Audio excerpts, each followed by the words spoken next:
We have a heat wave coming into San Diego this weekend. Are you prepared for that? I hope so. We'll see. Yeah. Try to keep doors closed. I know. I never use my AC, but I might have to do it this week because get warm. I was supposed to go camping on Saturday and that got canceled because I do not want to go to the mountains when it's 99 degrees. Could have brought an air conditioner. Well, we're going to glamping. Yeah. I've seen it. Really? Yeah.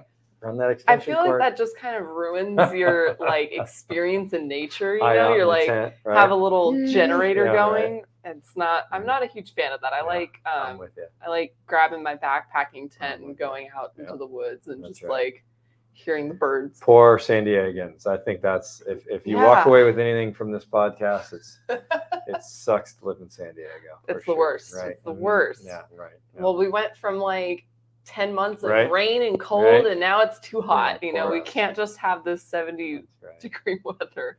Oh my gosh. Well, San Diego is a wonderful place to host your conference. So we're going to talk a little bit about conferences today. All right. I brought it back around. The surf meets the turf. Yes. What? That's Delmar.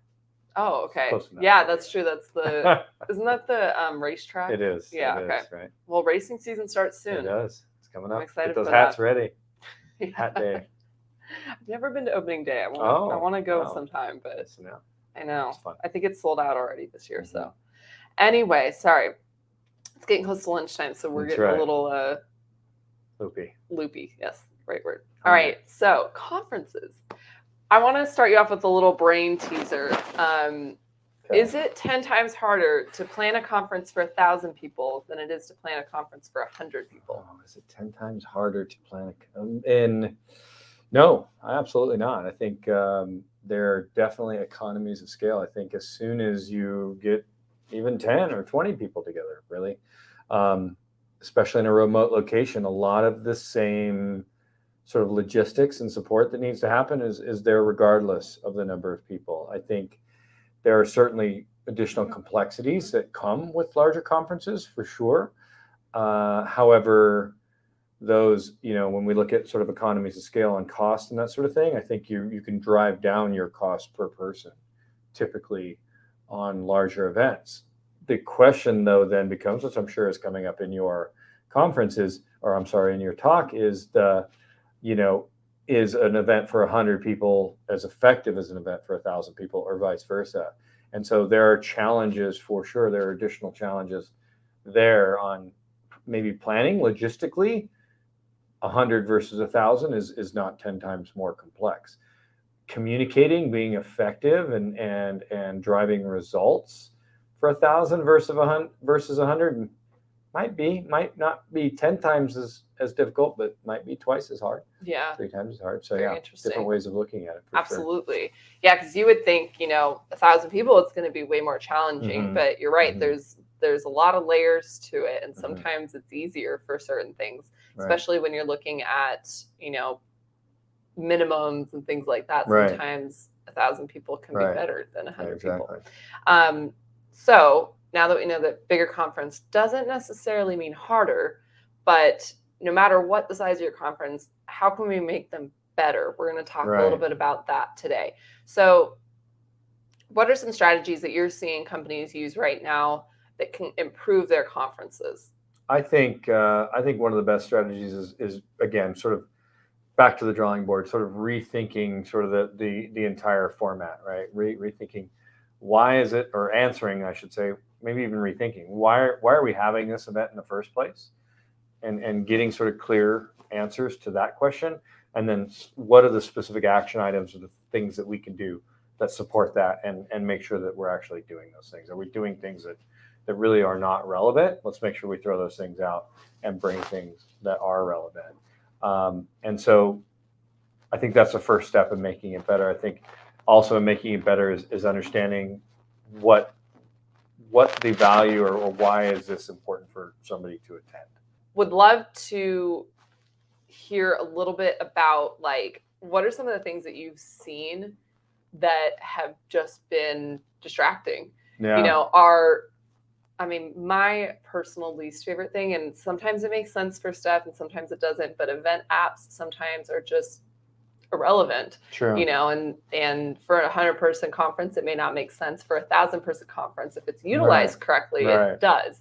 But I don't know if there's anything that you've seen that might not be relevant, or evening events that haven't been relevant to people's conferences. I think, and this might be a little controversial, but I think I've seen a lot of irrelevancy right in the general session, right in the way that meeting, and again, maybe because of my background on the production side, companies will often realize, okay, we've got 8 hours worth of content that we've got to get out here. And the most efficient way to do that is to start general session at 8 o'clock in the morning and go until noon, and then give an hour break and bring them back in at 1 o'clock and go until 5. And then we're going to get all of these presentations done. And even though the content itself might be relevant and might be important for people to understand, it becomes very irrelevant to the attendee. The attendee walks in, they have maybe their CEO or primary stakeholder that's going to get up and give their talk, and a lot of people will pay attention then. And then you've got sort of this transition to whoever's next. And I can't tell you how many times I've sort of seen 10% of the room just sort of fade on back, like that famous meme, right? Into the bushes. And then, that talk ends and the next one starts. And then another group sort of fades back. And you sort of see this room dwindling throughout the day until suddenly it's lunchtime, and maybe you got a resurgence again after lunch and that sort of thing. And so I think, first of all, let's recognize the content that we have and the things that are important to communicate and get out there. But then let's design how we're going to do that, thinking about that attendee experience, and make sure that it is relevant, right? Yep. Break it up. Maybe some of it, is talked about, yes, in the sort of traditional general session format, but others are done. We have small group sessions, or what can we put into a breakout, or having an interesting and fun sort of breakout rotation, so a little bit of the choose your own adventure for those attendees, that sort of thing. So really being relevant in the way that you communicate the content. And then that also goes back to, absolutely, I've seen things like keynote speakers who ultimately have very little to do with either what's being talked about at the event or even the big picture objectives of a conference, and people sometimes maybe just go for a recognizable name that really doesn't have anything relevant to say, because they hope that maybe that name just drives some interest. And so I think being very, very strategic and careful about who your keynotes are, making sure that you're able to interact and work with those folks ahead of time so that they understand what your primary and key messages are, and are willing at least to weave some of that in to again seem relevant. There's nothing, I think, there again, attendees are smart. People are smart. It's pretty easy to look up what is the speaker fee for so-and-so and recognize that, oh my gosh, we just paid this guy $200,000, guy or gal, $200,000 to chat at us for an hour, and yet I can't get this acquisition or this headcount or whatever it is that I'm looking to do within my job. So people are very interesting. Never even thought about that from that perspective. Make sure that stays relevant as well. Yeah, absolutely. So looking at the different aspects of an event and trying to make your conferences better, trying to get people more engaged. Let's first start with content. So, your agenda, the presentations you have, the things like that. What are some of the ways that companies can drive better engagement and more interesting content? One of my favorite sayings, that we've sort of come with over the years is creativity is not a function of budget, right? And then creativity also doesn't just happen in the general session or in the graphic design or in the evening events or entertainment, that sort of thing, right? How do we bring, unique thinking, which is ultimately what creativity is, right? How do we think differently about everything about the conference? And so you brought up like agenda, for example. How can we be creative in this agenda design? I've already talked about it. It's very standard to go to general session and then till lunchtime and then have lunch. And then after lunch, go to breakouts. And then after breakouts, you have a little break. And then you go to evening events. And then you start it all over the next day, right? How can we be more creative about that? What are the things that we can do to break that up?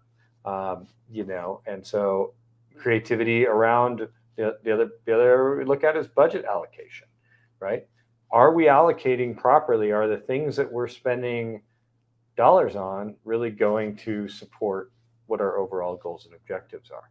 And so, being very detailed and very, very practical and analytic around the budget spend and where we're doing things and reallocating, recognizing that if our total budget is $100,000, we can't spend $80,000 on a general session setup, even though it's going to look great. That leaves nothing for sort of the rest of the experience and the rest of the conference. Yeah, and it doesn't necessarily drive more value for Correct. the event, right? Correct. So looking at experience, because you brought that up a lot, how do companies approach attendee experience and making that experience better for the people coming to the conference? I think the first thing you have to do is empathize, right? Put yourself in their shoes, really understand. So often, even as a planner, we'll arrive to a hotel to a wonderful welcome and very attentive staff, that recognizes that you're perhaps the primary point of contact, or you're one of the executive team, or one of the stakeholders. And so your experience is going to be different than the average attendee experience. So being very purposeful in sort of thinking about, or better yet, even walking through what that attendee experience is going to be. If we're going to ask them to get on a bus from the airport, how long do they have to stand around and wait for everybody else to get on the bus? What's their attitude coming in when they get there? Is there a refreshment? Are they waiting in a line to check into their hotel room now, and then, getting up to their room and then expected to come down right away and sort of be on point? And so thinking about what that attendee experience is going to be and making sure that we're recognizing, certainly inconveniences that they might have, but also then recognizing opportunities to enhance the overall experience, I think is super important. Yeah, I love, putting yourself in the attendee's shoes. And one of the best things that I learned from one of our teammates is, when you do a site visit, walk through it like you're the attendee, right? What is that initial impression you get when you walk through the front door? Right. Does it make sense, the layout that you're walking to go to the general session, to your breakout sessions, to dinner, whatever? What, come at it from somebody who doesn't know the space, who has not been the planner of the space, and what or what pitfalls are you seeing, right, when you're walking through the space? I think that's a very interesting way to think about doing something like a site visit. Or, when you're building your agenda, where are things confusing? How can you be really clear about things? The attendee point of view is so different, I think, from the planner point of view. And we have to put ourselves in their shoes as much as we can. Yeah. And again, you go back to the general session thing and thinking through, we want to put out a certain amount of content, right, as a business, but do our attendees want that? What do they want? What are they able to retain? How antsy are they going to get sitting in general session? Should general session be right after breakfast when everybody's had their coffee and their, things like that, I don't think we think about when we're just writing out an agenda on a piece of paper, but that I think is really important. And so that attendee experience is vital, I think, for making your conference better. For sure. Yeah. What are some things that you're seeing our clients implement in their conferences that you think have improved their conferences, have improved attendee experience? Sure. I think they're, again, recognizing that content and how that content's delivered in creative ways that you can do that, and how it's a value add, to those attendees. So some of the creative things that we've been able to do, for example, health and wellness has thankfully has been for a long time, but continues to be sort of very relevant and very key. So are we giving these attendees the time and the attention and showing them that we actually care about their health and wellness? And therefore, maybe we have a group workout in the morning, and maybe, even during that group workout, some of those key points about being at the conference are maybe even communicated through that analogy of waking up early, and being prepared and staying healthy and, eating well and taking care of yourself. Right. And that there, again, that's an opportunity both to provide value and show actual real concern for people's well-being, but then also maybe communicate some of those messages. The other part of that is, definitely giving people one of my favorite examples of recent was the idea that, if we're going to have a conference, so often we'll use that as an opportunity to recognize top performers, right? There may be an award ceremony, that sort of thing. But many times that award ceremony is maybe midway through the event or toward the end in the evening, and we announce who the top person is within any given category, and then everybody just kind of goes away. What about sort of bringing that recognition maybe even into the opening general session and telling people why you're doing that, communicating.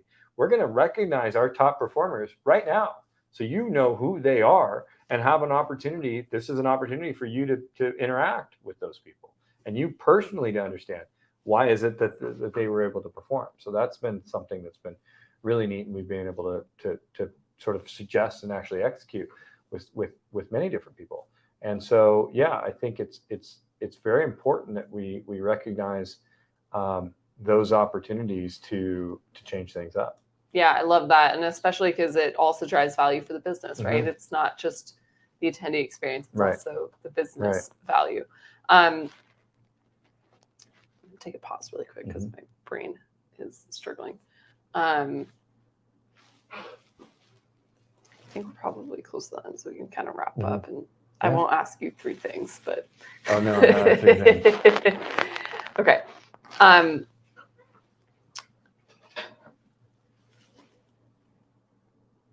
my brain is struggling. Sorry. So, I think when we look at conferences, again, going back to what we were saying, I think the big thing is really evaluating the attendee experience, evaluating why you're doing this event, and bringing in those different aspects that can really improve the event from that structure that you've set up at the beginning. So, any last words you have about conferences, about some fun things that people might be able to consider, or just any advice that you would give somebody looking to plan their 2024 conference? I'll stick with my original theme. Creativity is not a function of budget. I think it's cliche. I know it's been said, but again, think outside the box. Really, just take the opportunity to sort of reinvent what has been done in the past. I think if anything sort of positive can be identified as coming out of the pandemic, is that people have rethought the way that they see and do and even live their lives, right? And so there's no reason not to do that same thing with your events, to be bold and be willing to sort of rethink the way that things have been done in the past and introduce sort of a new way and be creative and try new things. Yeah, absolutely. I love it. Well, hopefully you all are starting to think about your 2024 conferences and how your attendees might experience the content that you put out and the different events that you host. So if you're looking to have a little bit of a brainstorming session, GoGather is always happy to get on the line with you and talk about your upcoming event and maybe some creative ways that you can level up your conference. We'll chat with you next time. And thank you again, Brian, for your time. Thank you, Katie. Bye, everybody.